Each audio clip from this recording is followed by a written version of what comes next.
Hello प्यारे बच्चों, तो कैसे हैं आप लोग। आई होप मस्त होंगे। और अभी तक यदि आपने अपने पेपरों की तैयारी में नहीं लगे हैं तो लग जाइए हमारे साथ लर्न विथ केनी सर के साथ। आइए शुरू करते हैं रासायनिक अभिक्रियाएं एवं समीकरण की। यह हमारी पहली क्लास तो नहीं है, क्योंकि आगे भी हम लोग 20-20 क्वेश्चन करके और भी कई क्लासें कर चुके हैं। ये हमारी एक मैराथन क्लास होने वाली है, जिसमें कि हम लोग पूरा रासायनिक अभिक्रिया एवं समीकरण कंप्लीट करने वाले हैं। तो कहीं भी मत जाइएगा और आइए शुरू करते हैं बिना किसी देरी के। तो आज का हमारा पहला नंबर है, जिसमें बताया गया है कि परिवर्तन जो होते हैं वह मुख्यतः दो प्रकार के होते हैं। बच्चों ध्यान रखना कि प्रकृति में जो परिवर्तन जो होते हैं वह केवल दो प्रकार से होते हैं। एक तो रासायनिक परिवर्तन होता है और दूसरा भौतिक परिवर्तन होता है। यानी कि कुछ पदार्थों का केवल क्या होता है, रासायनिक रूप से परिवर्तन होता है और कुछ केवल भौतिक रूप से ही परिवर्तित हो पाते हैं। नेक्स्ट जो बताया गया है हमारा क्वेश्चन नंबर सेकेंड में कि भौतिक परिवर्तन में जो भौतिक परिवर्तन होता है हमारा, दो परिवर्तन दो प्रकार के होते हैं, रासायनिक और भौतिक। तो भौतिक परिवर्तन में पदार्थ के गुण जैसे रंग, आकार, अवस्था, ताप अस्थायी रूप से बदलते हैं। यानी कि कुछ समय के लिए बदलेंगे, उसके बाद पुनः अपने रूप में आ जाते हैं। तो ओके बच्चों, ध्यान रखिएगा कि भौतिक परिवर्तन में पदार्थ के कौन से गुण, रंग, आकार, अवस्था, ताप अस्थायी रूप से मतलब क्षणिक कुछ देर के लिए बदलते हैं, और यदि कारण हटा दिया जाए तो पुनः वह अपने रूप में आ जाता है। ये बात भी आप लोग ध्यान रखिएगा। नेक्स्ट जो बताया गया है, भौतिक परिवर्तन में नया पदार्थ नहीं बनता है। ये हमारा भौतिक परिवर्तन का एक गुण है कि उसमें कोई नया पदार्थ नहीं बनता है। ये बात भी आप लोग ध्यान रखिएगा।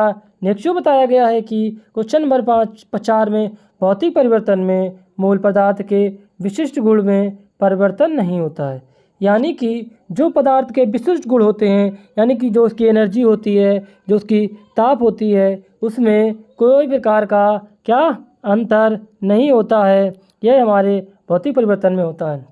ओके बच्चों, नेक्स्ट बताया गया है, भौतिक परिवर्तन में कारण हटा देने पर वह पुनः अपने रूप में आ जाती है। यानी कि किसी वस्तु, चीज़, तत्व को यदि भौतिक परिवर्तन द्वारा परिवर्तित किया गया है तो उसका अगर कारण हटा दिया जाए, यानी कि ताप दिया गया, पिघलाया गया कि ताप घटा दिया जाएगा, तो पुनः वह अपनी स्थिति में आ जाएगा। इस तरह से कारण हटाने पर वह अपने रूप में आ जाता है।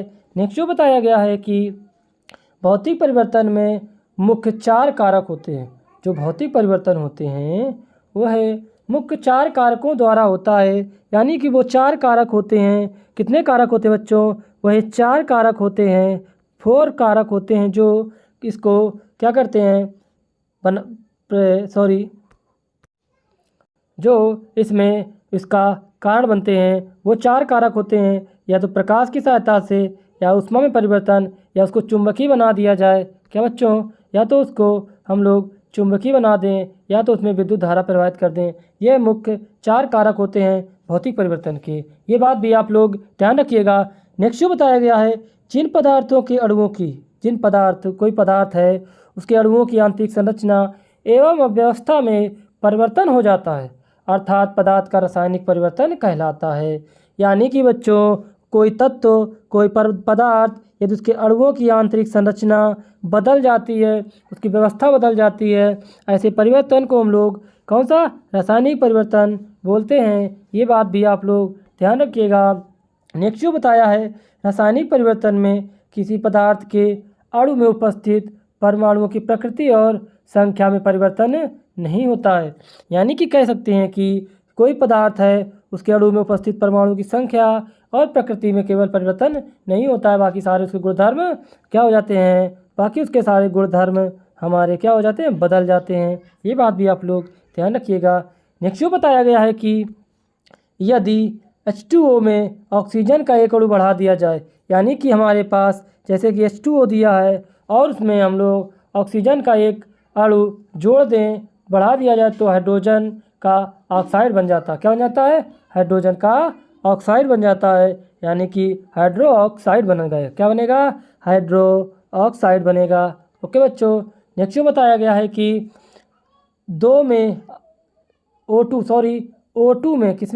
O2 में एक ऑक्सीजन का अणु बढ़ा दिया जाए तो ओजोन गैस का निर्माण होता है।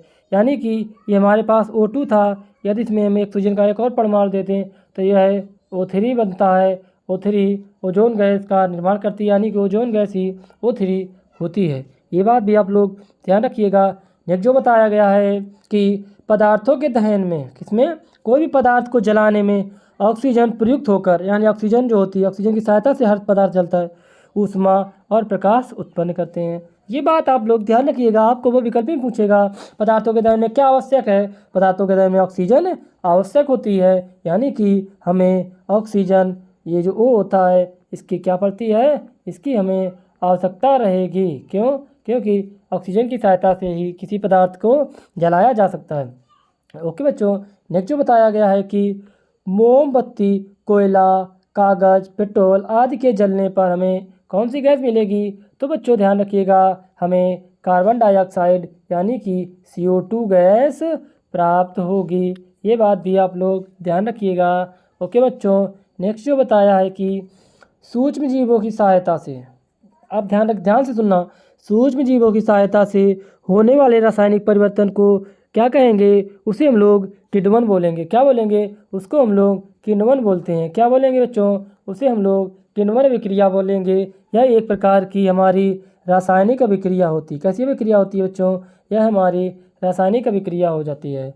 ओके बच्चों, नेक्स्ट जो बताया गया है, जब दो या दो से अधिक पदार्थ मिलकर एक पदार्थ का निर्माण करते हैं तो उसे आयोजन या संयोजन अभिक्रिया, कौन सी बच्चों? आयोजन या संयोजन अभिक्रिया कहलाती है। कौन सी अभिक्रिया? आयोजन या संयोजन अभिक्रिया कहलाएगी। कब? जब दो या दो से अधिक मिलके, यानी कि दो या दो से अधिक मिलके कितने, एक पदार्थ का निर्माण करें। कितने? एक पदार्थ का निर्माण करें तो संयोजन आयोजन अभिक्रिया होगी। ओके बच्चों, नेक्स्ट जो बताया है कि हमारा जब एक पदार्थ, कितना, जब एक पदार्थ दो या दो से अधिक पदार्थों में टूट जाता है तो उसे वियोजन या अपघटन अभिक्रिया कहते हैं। या तो वियोजन अभिक्रिया बोल सकते हैं या फिर अपघटन अभिक्रिया भी बोला जा सकता है। ये बात भी आप लोग ध्यान रखिएगा। ये दोनों ये यानी कि 14 नंबर और 15 नंबर एक दूसरे के क्या हैं, अपोजिट हैं। कैसे हैं? सो बच्चों, ये हमारे एक दूसरे के अपोजिट होते हैं, यानी कि इसमें दो या दो से अधिक पदार्थ मिलकर एक पदार्थ बनाता है, इसमें दो या दो से अधिक पदार्थ मिलकर एक या एक से अधिक पदार्थ मिलकर दो पदार्थों का निर्माण करते हैं, दो से अधिक निर्माण करते हैं। ओके बच्चों, नेक्स्ट जो बताया है कि मैग्नीशियम रिबन श्वेत लौ के साथ जलता है। बच्चों, ये इंपॉर्टेंट हो सकता है क्योंकि यह एक बार पूछा जा चुका है कि मैग्नीशियम के रिबन को जलाने पर उसमें किस प्रकार की लौ या लपट मिलती है। लौ या लपट, सिंपल भाषा में लपट समझ सकते हैं। तो हमें श्वेत यानी सफ़ेद, कैसी, सफ़ेद रंग की, किस रंग की बच्चों? सफ़ेद रंग की हमें लपटें देखने को मिलती हैं। ओके बच्चों, नेक्स्ट जो बताया गया है, रासायनिक समीकरण, रासायनिक परिवर्तन रासायनिक अभिक्रिया का प्रतीकात्मक रूप होता है। यानी कि कोई अभिक्रिया हम जब यदि इसको लिख के दिखाएंगे तो हमें उसी अभिक्रिया को क्या बोलेंगे? रासायनिक समीकरण बोलेंगे। यानी कि जब हाइड्रोजन और ऑक्सीजन की क्रिया कराई गई तो हमें H2O मिला। क्या मिला? H2O मिला। क्या मिला? H2O मिला। यानी कि देख सकते हैं, इसको कहीं ना कहीं हम लोग क्या बोलेंगे? रासायनिक समीकरण बोलेंगे। जैसे कि H2H मिलके और एक ऑक्सीजन का परमाणु मिलकर क्या बनाते हैं? H2O बनाते हैं। यह हमारा एक प्रकार का रासायनिक समीकरण हो जाएगा। ध्यान रखिएगा बच्चों। नेक्स्ट जो बताया है, अभिक्रिया में भाग लेने वाले पदार्थों को, यानी कि जो अभिक्रिया में भाग लेते हैं, जिनकी सहायता से कोई अभिक्रिया होती है, उसे अभिकारक क्या बोलेंगे? उसे अभिकारक बोलते हैं। क्या बोलेंगे बच्चों? उसे हम लोग अभिकारक बोलेंगे। तथा जो अभिक्रिया में पदार्थ बनते हैं उन्हें उत्पाद बोलते हैं। ये दोनों बातें ध्यान रखिएगा। जो बनाता है उसे अभिकारक, जो बनता है उसे उत्पाद बोलेंगे। किसमें? रासायनिक अभिक्रियाओं में। ये बात भी आप लोग ध्यान रखिएगा बच्चों। नेक्स्ट जो बताया है कि 19 में वे रासायनिक अभिक्रियाएँ जिनमें यौगिकों के आयनों में अदला बदली हो जाती है उसे ही हम लोग उभय अपघटन अभिक्रिया बोलते हैं। यानी कि ऐसी कुछ रासायनिक अभिक्रियाएँ होती हैं। कैसी अभिक्रियाएँ? रासायनिक अभिक्रियाएँ होती हैं जिनमें उनके यौगिकों के क्या आयन जो होते हैं, क्या आयन जो होते हैं वो अदल बदल जाते हैं। कैसे हो जाते हैं? अदल बदल जाते हैं। यानी कि इसका आयन इसके पास, इसका आयन इसके पास हो जाता है। ऐसी अभिक्रिया को हम लोग उभय अपघटन अभिक्रिया। नेक्स्ट जो बताया है, जो अभिक्रिया ऊष्मा का उत्सर्जन करती है उसे ऊष्माक्षेपी अभिक्रिया बोलते हैं। ये बात भी आप लोग ध्यान रखिएगा, जो अभिक्रिया ऊष्मा का उत्सर्जन करेगी ऊष्माक्षेपी कहलाएगी और जो अवशोषण करेगी उसे ऊष्मा क्या बोलेंगे, ऊष्मा शोषी अभिक्रिया बोलेंगे। नेक्स्ट जो बताया है कि 21 नंबर में क्या बताया गया है, रासायनिक समीकरण में पदार्थ के अणु के रूप में लिखे जाते हैं। पदार्थ जो होते हैं किस रूप में, अणु के रूप में लिखे जाते हैं। ओके बच्चों, नेक्स्ट जो बताया गया है कि अभिकारकों को सदैव बाईं ओर तथा उत्पादों को हमेशा दाईं ओर लिखा जाता है। यानी कि बच्चों ध्यान रखिएगा, जो अभिक्रिया का यह चिन्ह होता है इस तरफ, ये कौन सा राइट, लेफ्ट हैंड, और ये राइट हैंड होता है। इधर हम लोग अभिकारक लिखेंगे, क्या लिखेंगे, इधर अभिकारकों को लिखेंगे और इधर उत्पादों को लिखा जाएगा। ध्यान रखिएगा बच्चों। नेक्स्ट जो है उसमें बोला है अभिकारकों और उत्पादों के बीच या तो इक्वल का चिन्ह लगाते हैं या फिर ये चिन्ह लगाते हैं। कौन कौन से, या तो इक्वल का चिन्ह लगाएंगे या फिर ये दो चिन्ह लगा सकते हैं, इक्वल टू और एरो का। ओके बच्चों, ध्यान रखिएगा। नेक्स्ट जो है उसमें बोला है कि रासायनिक समीकरण के बाईं ओर तथा दाईं ओर प्रत्येक तत्व के परमाणु की संख्या कैसी होनी चाहिए, बराबर होनी चाहिए। यानी कि जितने परमाणुओं ने हिस्सेदारी ली है उतने परमाणु के होने चाहिए। यानी कि आप देखेंगे यहाँ पे Fe2 है तो यहाँ पे भी Fe2 ही रहा, यहाँ O3 है तो यहाँ पे भी O3 है, यहाँ 2L AiL है तो यहाँ भी 2L है। ये बात आप लोग ध्यान रखिएगा कि अभिक्रिया के दोनों ओर बैलेंस बराबर होना चाहिए अणुओं का। ओके बच्चों, नेक्स्ट जो बताया गया है कि हमारा जो ये है ऐसी क्रियाएं कौन सी, बच्चों ध्यान रखिएगा, थोड़ा छोटा तो दिखेगा, ऐसी क्रियाएं जिनमें एक या एक से अधिक पदार्थों में उपस्थित परमाणुओं के पुनर्गठन के फलस्वरूप नए पदार्थ का निर्माण होता है, रासायनिक अभिक्रिया कहलाती है। यानी कि कोई ऐसी अभिक्रिया जिसमें एक या एक से अधिक, दो या दो से अधिक पदार्थ मिलकर परमाणुओं के पुनर्गठन मतलब परमाणुओं का अदला बदली करके एक नए पदार्थ का निर्माण करते हैं, उसे ही हम लोग रासायनिक अभिक्रिया बोलते हैं। ये बात भी आप लोग ध्यान रखिएगा। ओके बच्चों, नेक्स्ट जो नंबर बताया गया है कि संयोजन अभिक्रिया, कौन सी अभिक्रिया, संयोजन अभिक्रिया तथा योगात्मक अभिक्रिया में दो या दो से अधिक पदार्थ मिलकर एक ही पदार्थ का निर्माण करते हैं। ये बात भी हम लोग पीछे बात कर चुके हैं। संयोजन और योगात्मक अभिक्रिया में दो या दो से अधिक पदार्थ मिलकर एक पदार्थ का ही निर्माण करते हैं। ओके बच्चों, नेक्स्ट जो बताया है कि अनुत्क्रमणीय अभिक्रिया एक ही दिशा में चलती है। जो हमारी अनुत्क्रमणीय अभिक्रिया होती है वह कुछ इस प्रकार चलती है, या तो इस प्रकार चलेगी या तो केवल इस प्रकार चलेगी। यानी कि समझ सकते हैं, कोई अभिक्रिया या तो इस दिशा में जाएगी या केवल इस दिशा में जाएगी। ओके बच्चों, ऐसी अभिक्रियाओं को अनुत्क्रमणीय अभिक्रिया बोलते हैं, यानी कि इसका चिन्ह ये हो जाएगा। ओके बच्चों, नेक्स्ट जो है उत्क्रमणीय अभिक्रिया दोनों दिशाओं में संपन्न होती है और यह कभी कभी निरंतर चलती भी रहती है, ऐसा भी कहा जाता है। इसकी चिन्ह कुछ इस प्रकार होता है, यानी कि यह अभिक्रिया दोनों तरफ संपन्न होती रहती है। ओके बच्चों, नेक्स्ट जो बताया गया है कि हमारा उत्क्रमणीय अभिक्रिया में उत्पाद अभिकारकों में और अभिकारक उत्पादों में बदलते रहते हैं। यानी कि जो उत्क्रमणीय अभिक्रिया होती है जिसका साइन कुछ इस प्रकार होता है, इसमें कभी इधर उत्पाद, कभी इधर अभिकारक, कभी इधर अभिकारक, तो कभी इधर उत्पाद हो जाते हैं। ये बात भी आप लोग ध्यान रखिएगा।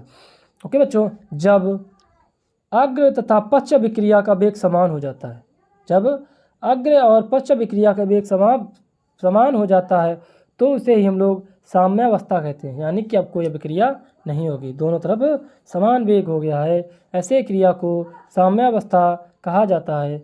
ओके बच्चों, नेक्स्ट जो बताया है वियोजन अभिक्रिया, कौन सी अभिक्रिया, वियोजन अभिक्रिया में एक उत्क्रमणीय अभिक्रिया है। कौन सी अभिक्रिया, जो वियोजन अभिक्रिया है यह हमारी उत्क्रमणीय अभिक्रिया होती है।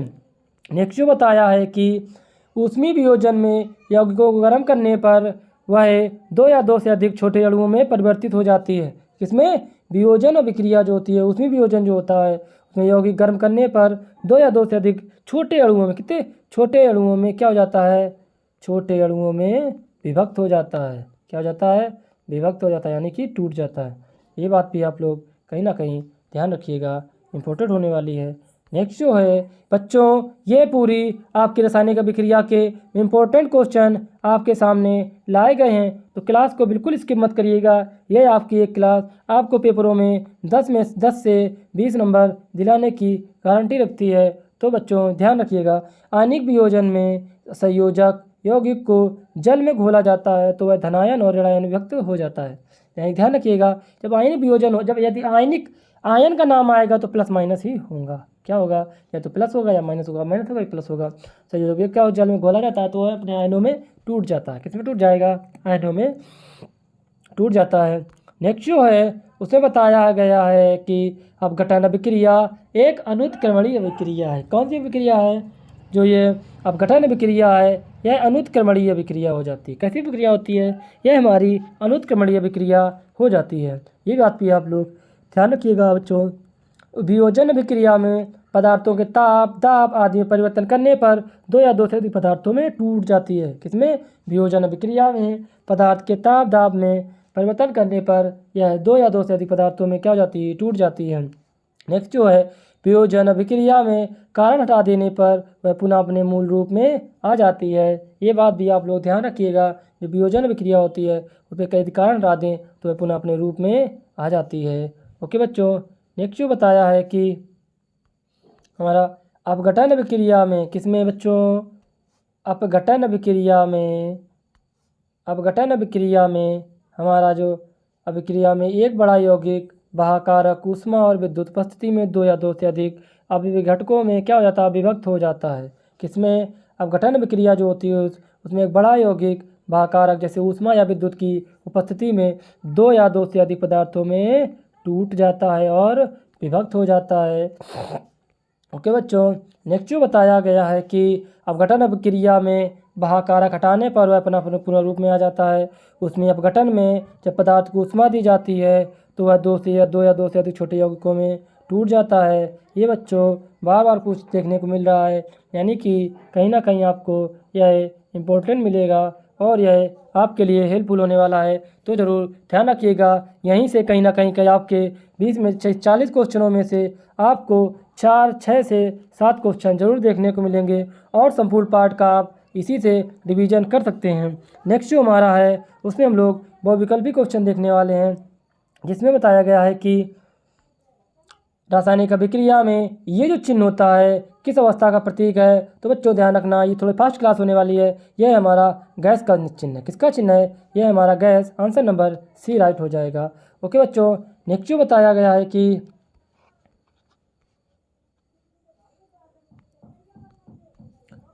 रासायनिक अभिक्रिया में उत्पाद किस ओर लिखे जाते हैं। बच्चों ध्यान रखना, जो रासायनिक अभिक्रिया होती है उसमें उत्पाद दाईं ओर लिखे जाते हैं। किस ओर लिखे जाएंगे, दाईं ओर लिखे जाने, यानी कि यहाँ कहीं ना कहीं यहाँ पे लिखे जाते हैं। ओके बच्चों, नेक्स्ट जो बताया गया है कि रासायनिक समीकरण में कितने प्रकार के होते हैं। तो बच्चों ध्यान रखना, रासायनिक समीकरण 2 प्रकार के होते हैं। आंसर नंबर ए राइट हो जाएगा। ओके बच्चों, नेक्स्ट जो है अपघटन अभिक्रिया में कितने प्रकार होते हैं। तो अपघटन अभिक्रिया में 3 प्रकार होते हैं। आंसर नंबर यहाँ पे भी ए राइट हो जाएगा। ओके बच्चों, नेक्स्ट जो है उसमें बोला है गर्म निकिल पाउडर की उपस्थिति में एसिटिलीन और हाइड्रोजन की अभिक्रिया कहलाती है, क्या कहलाएगी। बच्चों ध्यान रखना, ऐसी अभिक्रिया योगात्मक अभिक्रिया, यानी कि आंसर नंबर सी राइट हो जाएगा। नेक्स्ट जो है उसमें बताया गया है कि ये जो अभिक्रिया दी गई है, ऊपर दी गई अभिक्रिया कौन सी अभिक्रिया है। तो बच्चों ध्यान रखना, यहाँ पे कहीं ना कहीं पदार्थों का क्या हो रहा है, विस्थापन हो रहा है। ऐसी अभिक्रिया को विस्थापन अभिक्रिया बोलते हैं। नेक्स्ट जो है उसमें बताया है जब कॉपर सल्फेट विलयन ये लोहे में टुकड़ा डाला जाता है तो लोहे तांबे को प्रतिस्थापित कर फेरस सल्फेट बनाता है। ये क्रिया क्या कहलाएगी। बच्चों यह अभिक्रिया विघटन अभिक्रिया कहलाएगी। कैसी अभिक्रिया कहलाएगी, यह हमारी विघटन अभिक्रिया कहलाएगी। नेक्स्ट जो है उसमें बताया है लौह चूर्ण पर तनु हाइड्रोक्लोरिक अम्ल डालने पर क्या होता है। बच्चों ध्यान रखना, जब लौह चूर्ण पर तनु हाइड्रोक्लोरिक अम्ल डाला जाता है तो हाइड्रोजन गैस एवं आयरन को क्लोराइड बन जाते हैं। क्या बन जाते हैं, आयरन के क्लोराइड बन जाते हैं। नेक्स्ट जो है प्रतिस्थापन गुण, किस कौन सा गुण, प्रतिस्थापन गुण केवल पैराफिन में पाया जाता है। किसमें पाया जाता है बच्चों, वह हमारा paraffin. Answer number D right हो जाएगा। ओके बच्चों, नेक्स्ट जो है उसमें बोला है रासायनिक अभिक्रिया में भाग लेने वाले पदार्थों को क्या बोलेंगे। बच्चों ध्यान रखना, उसे अभिकारक कहते हैं। क्या कहते हैं, उसे हम लोग अभिकारक कहते हैं, यानी कि आंसर नंबर ए राइट हो जाएगा। नेक्स्ट जो है उसमें बताया गया है भौतिक परिवर्तन में क्या होता है। रासायनिक रूप से नए पदार्थ का निर्माण होता है, द्रव्यमान में परिवर्तन होता है, केवल भौतिक अवस्था में परिवर्तन होता है, ऊष्मा परिवर्तन होता है। तो बच्चों ध्यान रखनी है कि केवल भौतिक अवस्था में परिवर्तन होता है, मतलब उसकी भौतिक अवस्था जो उसकी है उसमें परिवर्तन होता है, बाकी कुछ नहीं बदलता है। नेक्स्ट जो है उसमें बताया है वह विक्रिया जिसमें यौगिक के आयनों का विनिमय होता है कहलाती, क्या विक्रिया कहलाएगी? आयनों का विनिमय मतलब अदला बदली हो रही है, ऐसी विक्रिया उभय अपघटन विक्रिया। आंसर नंबर सी राइट हो जाएगा। नेक्स्ट जो बताया गया है निम्न में भौतिक परिवर्तन के लिए सत्य नहीं, मतलब कौन सा ऐसे चार में से है जो भौतिक परिवर्तन का वो नहीं है? नए यौगिक का निर्माण नहीं होता, सत्य बात है, भौतिक परिवर्तन नए पदार्थ का निर्माण नहीं होता है। परिवर्तन अस्थायी होते हैं, ये भी सत्य बात है, परिवर्तन अस्थायी होते हैं, कार्य हटा देने पर पुनः वही बदल जाता है। मूल पदार्थ का संगठन समाप्त हो जाता है, ये बात भौतिक परिवर्तन के लिए सरासर गलत है, यानी कि आंसर सी हो जाएगा। यही हमसे पूछा गया था। यहाँ पे पूछा है अमोनियम क्लोराइड, क्या बच्चों? अमोनियम क्लोराइड जब गर्म किया जाता है तो अमोनिया और HCl बनता है, जब इनको ठंडा किया जाता है तो पुनः NH4Cl बनाता है। इस प्रक्रिया क्या कहते हैं बच्चों? इस प्रक्रिया को ऊष्मीय अपघटन प्रक्रिया बोला जाता है, यानी कि आंसर नंबर बी राइट हो जाएगा। नेक्स्ट जो है उसमें बताया गया है निम्न में कौन सा भौतिक परिवर्तन नहीं है? ये जो चार परिवर्तन दिए हैं इसमें कौन सा भौतिक परिवर्तन नहीं है? जल का जलवाष्प में बदलना, यह हमारा भौतिक परिवर्तन है। दूध का ठंडा होकर जमना, यह भी हमारा भौतिक परिवर्तन है। फलों का सड़ना, यह हमारा कौन सा परिवर्तन है? यह हमारा रासायनिक परिवर्तन है। कैसा परिवर्तन है? यह हमारा रासायनिक परिवर्तन है, यानी कि आंसर नंबर सी हो जाएगा। हमसे पूछा भौतिक परिवर्तन नहीं है, यानी कि फलों का सड़ना भौतिक परिवर्तन नहीं है। एक जो बताया है कि उत्क्रमणीय विक्रिया को किस चिन्ह से व्यक्त किया जाता है? बच्चों ध्यान रखना, उत्क्रमणीय विक्रिया को हमेशा ये वाला चिन्ह जो इस तरीके से दिखेगा, यानी कि बी नंबर में है, यही हमारा उत्क्रमणीय विक्रिया का राइट चिन्ह हो जाता है। नेक्स्ट जो बताया गया है कि निम्न में रासायनिक परिवर्तन नहीं है, कौन सा परिवर्तन? निम्न में रासायनिक परिवर्तन नहीं है। तो बच्चों ध्यान रखना कि लोहे का चुंबक बनना, यह हमारा भौतिक परिवर्तन है। विद्युत बल्ब का जलना, यह भी भौतिक परिवर्तन है। दही का जमना, यह क्या है? यह हमारा रासायनिक परिवर्तन है, और यही हमसे पूछा गया है, तो हमारा आंसर नंबर सी राइट हो जाएगा। ओके बच्चों, ध्यान रखना ये सारे क्वेश्चन कहीं ना कहीं आपके लिए इंपॉर्टेंट होने वाले हैं, तो ज़रूर ध्यान से देना। संयोजन प्रक्रिया में क्या होता है? संयोजन प्रक्रिया में क्या दो प्रेरकों का निर्माण होता है, उदासीन प्रक्रिया होती है, कोई पदार्थ नहीं बनता। तो बच्चों ध्यान रखना संयोजन प्रक्रिया में क्या होता है, इसमें ध्यान रखना आंसर नंबर ये तीनों गलत हैं, ये तीनों गलत हैं। एक आंसर इसमें स्किप हो गया है, आंसर नंबर डी। उसमें संयोजन प्रक्रिया में केवल एक उत्पाद बनता है। कितना उत्पाद? उत्पाद या पदार्थ बनता है। ये कितना? केवल एक पदार्थ बनता है, यानी कि इसमें आंसर नहीं है। आप ध्यान रखना संयोजन प्रक्रिया में केवल एक पदार्थ का निर्माण होता है। इसमें पूछा गया है नीचे दी गई प्रक्रिया के संबंध में कौन सा कथन सत्य है? ये जो T2PbO यानी कि गैस सॉलिड और कार्बन सॉलिड मिलके 2PbS और CO2 बनाया, क्या हो रहा है? सीसा अपचयित हो रहा है, कार्बन डाइऑक्साइड को उपचयित हो रहा है, कार्बन उपचयित हो रहा है, लेड ऑक्साइड अपचयित हो रहा है। तो बच्चों ध्यान रखना सीसा अपचयित हो रहा है। देखिए ध्यान से देखना, ये जो यहाँ से था Pb अलग हो गया अवस्था में, यानी कि क्या हो गया? अपचयित हो गया। और क्या हो रहा है? तो ध्यान से देखना आप, और इसमें हमारा कार्बन उपचयित हो रहा है, यानी कि कार्बन बन रहा है। यहाँ ध्यान से देखना, उपचयित होकर यानी कि क्रिया कर ली, यानी कि आंसर नंबर बी राइट हो जाएगा। एक तो ये यानी कि एक पहला और तीसरा राइट होगा, यानी कि आंसर नंबर बी हो जाएगा। ओके बच्चों, नेक्स्ट जो बताया है कि ऊष्माक्षेपीय प्रक्रिया में क्या होता है? बच्चों ध्यान रखना ऊष्माक्षेपीय प्रक्रिया में ऊष्मा निकलती है, आंसर नंबर बी राइट होगा। नेक्स्ट जो है पूछा है कि भौतिक प्रक्रिया में क्या नहीं बदलता? बच्चों ध्यान रखिएगा, जो हमारी भौतिक परिवर्तन प्रक्रिया होती है उसमें हमारी अवस्था नहीं बदलती है। क्या नहीं बदलती है? अवस्था नहीं बदलती है। ओके बच्चों, नेक्स्ट जो है उसमें बताया है भौतिक परिवर्तन के निम्न में कौन सा लक्षण नहीं है? भौतिक परिवर्तन का कौन सा लक्षण नहीं है? भौतिक परिवर्तन नया पदार्थ नहीं बनता, सत्य बात है। भौतिक परिवर्तन में मूल पदार्थ के विशिष्ट गुणों में परिवर्तन नहीं होता, सत्य बात है। भौतिक परिवर्तन प्रायः अस्थायी होते हैं, सत्य बात है। भौतिक परिवर्तन में पदार्थ का आकार रंग नहीं बदलता, ये गलत बात है। यही हमसे पूछा कौन सा लक्षण नहीं है, तो यही उसका लक्षण नहीं है, आंसर नंबर डी राइट हो जाएगा। अब बच्चों कुछ दिन बाद ये पूरी क्लासें कंप्लीट हो जाती हैं सारे चैप्टरों की, उसके बाद हम लोग लाइव क्लासें करने वाले हैं, जिसमें कि आपके डाउट सेशन भी होने वाले हैं। तो क्लासों को बिल्कुल स्किप मत करिएगा, ये आपके फुल चैप्टर का रिवीजन एवं प्रैक्टिस और आपकी पढ़ाई है, तो ध्यान से इस क्वेश्चनों को अटेंड करिएगा। ध्यान दीजिएगा, निम्न में क्या भौतिक परिवर्तन नहीं होता है? जमना भौतिक परिवर्तन, वाष्पन भी भौतिक परिवर्तन, द्रवण भी भौतिक परिवर्तन, लेकिन जलना है यह हमारा रासायनिक परिवर्तन है। कौन सा परिवर्तन है बच्चों? यह हमारा रासायनिक परिवर्तन है। ये बात भी आप लोग नोट कर रखिएगा। पूछा है निम्न में क्या भौतिक परिवर्तन का उदाहरण है? कौन सा परिवर्तन भौतिक परिवर्तन है। देखना ध्यान से, जलना, सड़ना, इसके बाद दिया है वाष्पन और कोयले का जलना। तो बच्चा भौतिक परिवर्तन पूछा है तो इसमें हमारा वाष्पन हो जाएगा। क्या हो जाएगा? वाष्पन। आंसर नंबर सी राइट हो जाएगा।